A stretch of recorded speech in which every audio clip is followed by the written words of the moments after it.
আসসালামু আলাইকুম ওয়া রাহমাতুল্লাহি ওয়া বারাকাতুহু ওয়া মাগফিরাহ।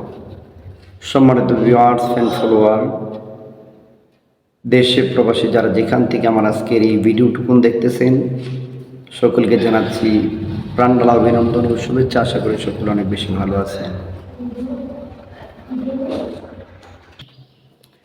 তো আপনাদের মাঝে আমি আজকে পবিত্র মাহে রমজানে সেহরি সম্পর্কে কিছু কথা বলার জন্য উপস্থিত হয়েছি। আশা করি সেহরির বরকত সম্পর্কে এই কথাগুলো শুনলে আমরা সেহরি দিকে আরও উদ্বুদ্ধ হব।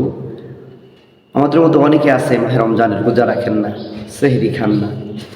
তো যারা মাহে রমজানের রোজা রাখেন, সেহরি যে কতটুকু বরকত রয়েছে সে সম্পর্কে আল্লাহ নবীর সাহাবী হযরত সাহল ইবনে সাহাদ রাদিয়াল্লাহু তাআলা থেকে বর্ণিত, তিনি বলেন, আমরা যখন পবিত্র মাহে রমজান আমাদের মাঝে উপস্থিত হইত, তখন মাহে রমজানে রোজা রাখার জন্যে আমরা নিজ ঘরে আমার ফ্যামিলির সদস্যদেরকে নিয়ে সেহরি খেতাম। তারপরে আবার রসুল সাল্লাল্লাহু আলাইহি ওয়াসাল্লামের দরবারে উপস্থিত হতাম। ওখানে আল্লাহ রসুল সাল্লাল্লাহু আলাইহি ওয়াসাল্লামের সঙ্গে আবার সেহরি করতাম। এটা হলো বারকাত।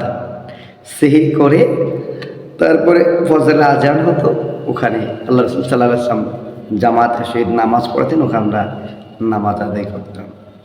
শুধু তাই নয়, অন্য আরেক হাদিসে আরেকজন সাহাবী বর্ণনা করছেন, হযরত সাঈদ ইবনে সাবিত রাদিয়াল্লাহু তাআলা আনহু বর্ণিত, তিনি বলেন, রাসূল আকরাম সাল্লাল্লাহু আলাইহি ওয়াসাল্লাম যখন সেহরির বরকতের কথা বর্ণনা করলেন, তখন আমরা ভাবলাম যে আল্লাহ রাসূল সাল্লাল্লাহু আলাইহি ওয়াসাল্লামের চেয়ে বড় রহমত, বড় বরকত আর কি হতে পারে। সেজন্য আমরা সকলেই নিজ নিজ ফ্যামিলির সঙ্গে সেহরি করতাম। তারপর আবার আল্লাহ রসুল সাল্লাল্লাহু আলাইহি ওয়াসাল্লামের দরবারে এসে উপস্থিত হয়ে আল্লাহ রসুলের সঙ্গে আবার সেহরি খাইতাম, তাতে আমরা বরকত পাইতাম। আল্লাহ নবী বলেছেন, ও দুনিয়ার মুসলমান আমার উম্মতেরা, তোমরা সেহরি খাও, সেহরির মধ্যে অনেক বরকত রয়েছে।